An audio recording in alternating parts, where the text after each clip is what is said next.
Senator Rand Paul of Kentucky joins us. Senator, thanks so much for coming on. So many questions. Good evening. Thanks for having me. Thank you, to ask you. Let me just say this. The first, why would people who have recovered from COVID and have active antibodies and are therefore immune, they have natural immunity, why would they be forced to take an experimental vaccine to give them artificial immunity?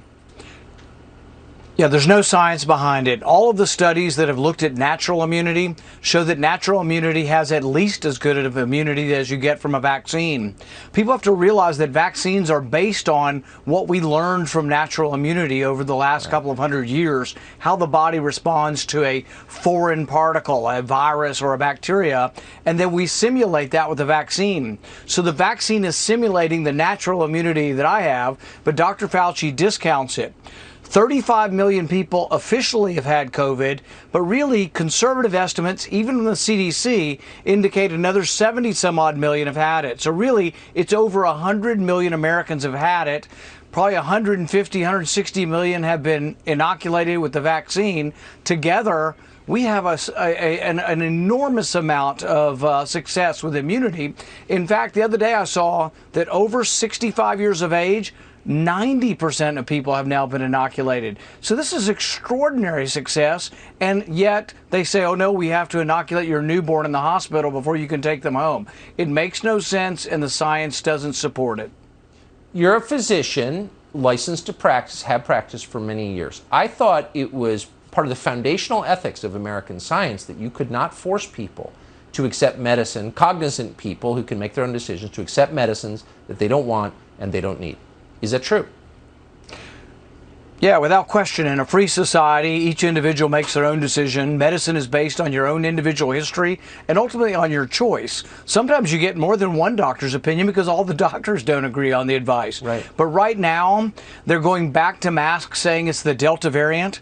Well, there's one large study out of England, from Public Health England, 92,000 patients. And do you know how many people died in the vaccinated wing of this under age 50? 0. Do you know how many people died? There were 52,000 people unvaccinated. Do you know how many people died? 6. That works out to 0.08%, less than the flu. That's under age 50. Over age 50, it was about half as many people died as were dying last year. So the Delta variant is more transmissible but less deadly. But if you say that, Facebook will take you down, they'll chastise you, take away your birthday, and say you're spreading mistruth. But it's absolutely factual. The Delta variant is more transmissible, but far less deadly than the virus from last year. This seems like lunacy to me. As a non-expert, you are an expert. Are you worried that people in charge of the most powerful country in the world could make baldly irrational decisions, not be challenged on it, not be stopped when they do it? Where does that lead? The real problem is when we get to groupthink, when there's no more skepticism. And even scientists such as Einstein realized that science, it was important to be skeptical and always challenging each other. And he always said, even I am one experiment away from being disproven. We need skepticism, healthy skepticism. There needs to be robust debate.